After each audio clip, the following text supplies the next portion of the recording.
above the bed was a large picture of herself holding Lord Ted, a photograph that Catherine had taken of them at Meadow Island a few weeks before. Poppy dropped her bag on the floor and jumped up on the bed, picked up Lord Ted and gave him a squeeze. "Hello, Lord Ted." "Hi, Poppy. I'm staying here tonight." "I know. Do you like your new bedroom? It's very pretty. I love it." "Grandpa has been working on the treehouse too. There has been lots of sawing, drilling and banging going on today." "Really?" said Poppy excitedly, now scrambling off the bed to look out the window. At the bottom of the garden, she could see 3 sets of ladders propped up against the oak tree. Grandpa's legs were on the seat and another pair of legs were on the other. "Who's that with Grandpa?" "Oh, that's Dave Johnson, the farmer they call him, Johnny. He's helping your grandpa today," said Lord Ted. "That's nice of him. Shall we go and see what they're doing?" "Yes, please. I'd like to see it." Poppy put Lord Ted under her arm and went downstairs. Nanny was in the kitchen.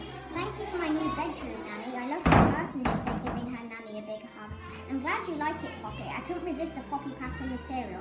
I thought it was just right. I'm going to use it in your tree house too. Shall we go and see?" Poppy held Nanny's hand just with Lord Ted under the other arm. They walked down the garden. Just as they did so, Grandpa and Johnny were coming down the ladders. "Thank you for your help, Johnny, and the loan of ladders. I know you're really busy at the moment." "Not a problem, my friend," said Johnny, turning to look at Nanny and this little girl next to her with a grin and a teddy under her arm. "And you must be Poppy." "Hello, Mr. Johnson." "Well, hello there. Nice to meet you at last. I've heard so much about you."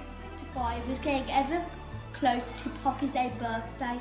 She was going to have a party at home with her friends on her actual birthday, but the week before was her end of school year trip, and she was very excited. "We're off to the Tower of London next week, Nanny," she explained one night after tea. "Oh, that sounds exciting," replied Nanny. "Yes, kings and queens have lived there, and some more bad people, and some have even lost their heads too, including a queen," continued Poppy without taking a breath.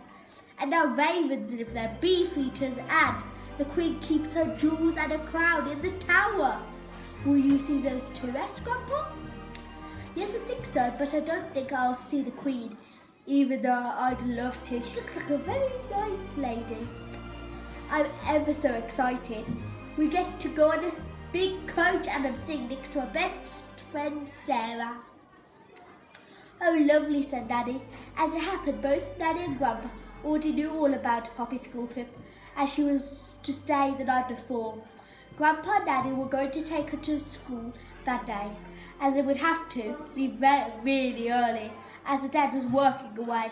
This was going to be the first time Poppy was staying overnight, so Nanny and Grandpa had decided to decorate the back bedroom, so it was more fitting for a young lady.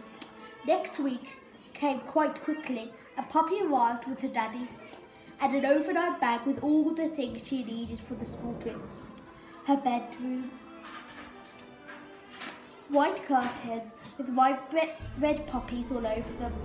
On the bed sat Lord Ted, surrounded by new cushions and matching curtains. The walls were now a light pink and everything looked so pretty. "Thank you. Very nice to meet you. And thank you for helping my grandpa." Poppy looked up at Johnny Johnson. He was enormous, quite possibly the tallest man she'd ever seen, with lots of grey hair, hands the size of Grandpa's garden spades, and 2 funny-shaped ears. She was not quite sure he needed the ladders at all. Johnny could see she was looking at his ears and smiled. "Got these playing rugby with your grandpa," he said, pointing at his ears. Quite a player in his day, he was. Grandpa raised his eyebrows hard, but he said, "It's been a pleasure spending the day here and helping your grandpa. Always a good laugh, and your daddy has fed me until I'm about to burst too," he said, smiling. "Time was getting back." "Thanks again, Johnny," said Grandpa. "I owe you." "No problem. I'll help you with the ladders." "It's okay. I'll just carry them over the field and pop them back in the barn." Poppy watched the enormous farmer pick up the enormous ladders as if they were matchsticks, hang onto them over his shoulder and walk off down the garden with her grandpa, who held the gate open for him, shook his hand and exchanged a few words. In no time at all, Grandpa was walking back up the garden. "What a nice guy," said Grandpa. "Thank you so much for my new bedroom," said Poppy. "It's beautiful." That's okay, Popsicle. I'm glad you like it. It's lovely. The treehouse is almost done too. Well, it's watertight thanks to Johnny today. He helped with the roof. So just a bit of paint and we're done. And the curtains and cushions, excuse me, said Nanny. This is a girls' hangout now, not a boys', she said, laughing. Ha ha, yes, that's true. Want to pop up and have a look, Poppy? Oh, yes, please.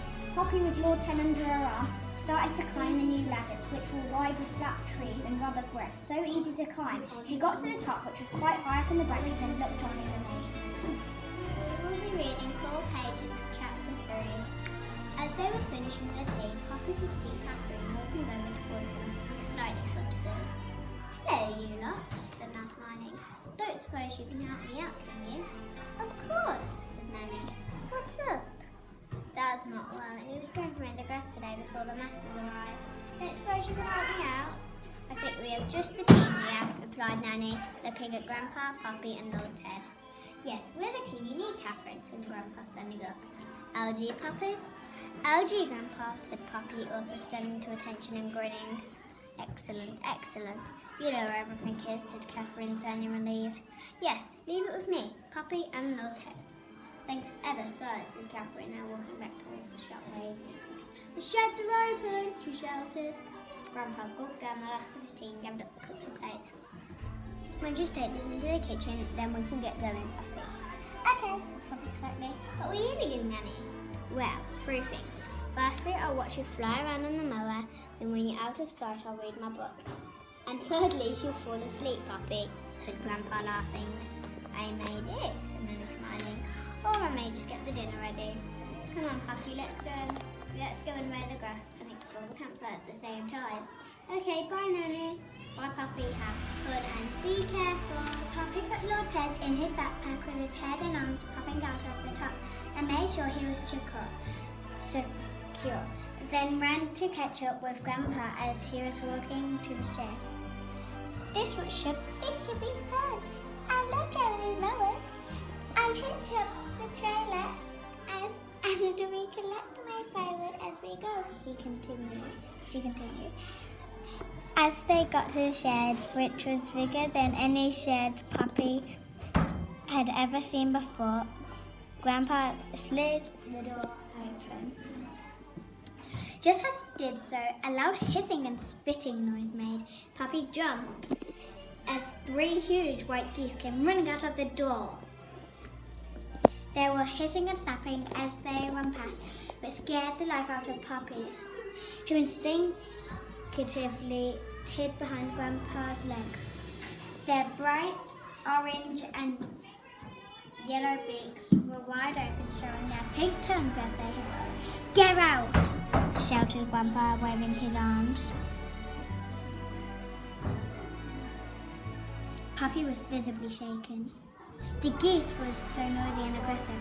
Don't worry, Popsicle. They're gone now. I don't like that, Grandpa. Even Lord Ted disappeared into his backpack.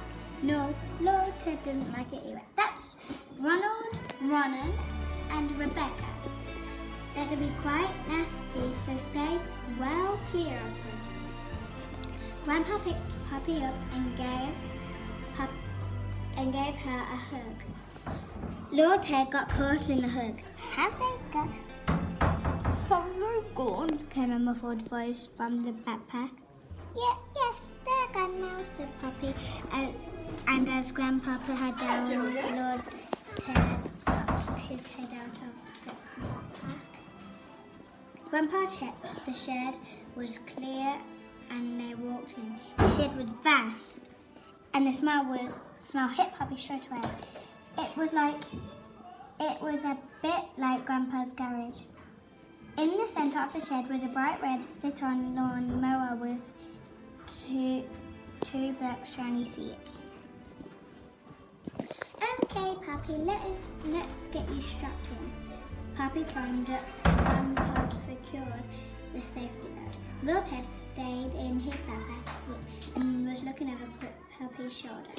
Grandpa dragged a small trailer and hooked it up the back of the mower to collect any firewood and climbed aboard. Are you ready, Popsicle? Ready, Grandpa. LG, she said, smiling, already forgetting about the geese incident. Grandpa fired up the mower and a puff of black smoke blew out of the back. He carefully reserved out of the shed and went off. Off they went. What fun they had driving around this campsite. Nanny was waving as they went in and out of the trees, orchard and cutting the grass as they went. She could now get to see how big the whole site was. There were more trees behind Nanny and Grandpa's tent, and one of them had ladders to an enormous tree house. Beyond that, the river bent round the back of the big shed with a wire behind the trees. As they swerved around, Grandpa drove onto the track and off they went past the shop and entrance to the caravan park. People waved and shouted, but Poppy could not hear over the noise of the mower but waved back anyway. She had no idea who they were, but they all seemed to know Grandpa. Catherine waved as they entered the caravan park, as she was just interested in the arrivals. This area is much bigger, and Poppy saw the river properly for the first time with the island in the middle, Meadow Island. Children were playing in small boats. In and out of the caravan they went. Out of the caravans they went, making sure they cut all the grass. As they by the river came to Poppy could see more of the river and the island. A small wooden jetty made its way into the water, with a few small boats tied up. Ever so often, Grandpa would stop and collect sticks and wood for the campfire. You mustn't go too close to the river without Nanny or me, Poppy. Of course, Grandpa. Eventually, Grandpa headed back past the shop towards the sheds. Catherine gave him a wave and Grandpa shouted, "All done!" Poppy saw Catherine put her thumbs up, so she did too, then looked across and saw Nanny waving. Poppy waved back as they bumped along the track, but then turned off towards the tent and stopped outside. Grandpa unfastened Poppy's safety belt and she climbed down. "That was great fun, Grandpa." "Yes, it was great fun. Can you help me with some of these sticks, please, Poppy?" Poppy took Lord Ted's backpack off and helped her Grandpa. After all the sticks were loaded, Poppy picked up Lord Ted and the backpack and walked in the tent while Grandpa drove the lawnmower back to the shed.